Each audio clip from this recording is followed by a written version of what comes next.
Okay bwana, baada ya kurudisha mali kwa wenyewe, bwana mkubwa Devan alikuwa anamwambia bwana mkubwa Aras kwamba karibu katika maisha yetu ya misukusuku. Sasa huyu bwana mkubwa Aras alikuwa ameshika bastola atakumaliza Devan, ila Beida akampigia simu na kumwambia kwamba asifanye chochote. Devan akaanza kumwambia bwana mkubwa Aras kwamba hivi, kama ingekuwa ni baba kwenye huu ugomvi usingeisha leo, yani ungeishia kaburini.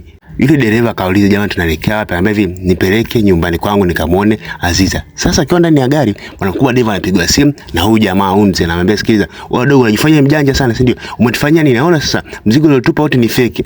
Ni fake, mbona mimi sijafanya chochote, sijafanyia ujanja wote. Akabidi sasa amtafute Aziza kumwambia, je, umempata mamako? Aziza alikuwa anapambana kumwamsha mdogo wake, lakini mdogo wake hakuamka. Sasa akabidi apokee simu bwana mkubwa Devan. Akamwambia vipi, umempata mamako? Akamwambia hapana. Unaona sasa ndio umefanya nini? Wamemchukua tena mamangu. Devan kama amechanganyikiwa kweli kweli, kwa sababu huo mchezo hajaucheza. Bibie akaulizwa na Yavuzi, wewe kulikoni, imetukuaje? Ambia bana, itakuwa Devan arudishe mzigo watu, lakini Devan hajarudisha, kwa hiyo imebidi wamchukue mamangu tena. Akamwambia kwa dada Deki. Kwa hiyo Yavuzi akamwambia usijali, mimi nitakurudishia mamangu, taidi nimtafute mamangu. Bwana mkubwa James akainuka, kuinuka tukamnyosha chuma mwanaume. Yavuzi dada akamkombatia, akamwambia tulia, punguza hasira mdogo wangu, punguza hasira. Naye mimi tena kurupuka, anamwambia Aziza jilinde, ila Aziza anambia tulia, kila kitu kipo sawa. Yavuzi akamwambia jamani, nitasaidia kwa tafuta mama yenu, lakini Jema anambia kaa mbali na familia yetu, kaa mbali na mama yetu. Mwisho wa siku bwana mkubwa Misuti akaambiwa kwamba apeleke hotelini, naye Jema akaambiwa atulize hasira, kila kitu kitakwenda sawa. Hasa Zelia huku bana amemfumania bwana mkubwa Yusufu na bibie Bahari. Kaambia kulikoni, mlikuwa mnafanya nini? Bahari akamjibu kwamba hivi hatujafanya chochote. Sasa Zelia akamwambia hivi, niambie ukweli, vyote ulivyoniambia ni umenidanganya ama hujanidanganya? Yusufu akamwambia hivi, vyote nimekudanganya. Bibie akafoka pale kwa hasira akaondoka. Hata katika kuondoka bibie Bahari akamzuia, ambaye ananiambia mimi umenidanganya, janidanganya.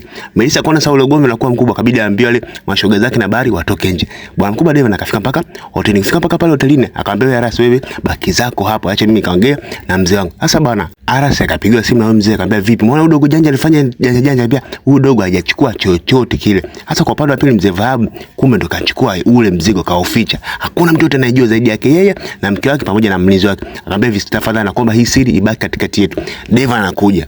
Devan akaanza kugombana na babake. Anambia muone sasa umezingua baba, umehusika na mchezo.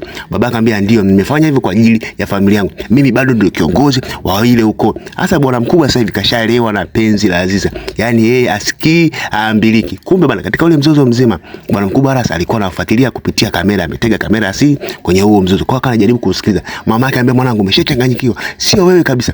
Bwana mkubwa yeye anataka sasa hivi ameshakuwa upande wa mwanamke. Devan akamwambia babake, usiponiambia huo mzigo ni wapi ulipoweka, mimi nitautafuta na nitaupeleka kwa wenyewe. Kisha Devan akajiondokea zake pale ofisini kwa babake.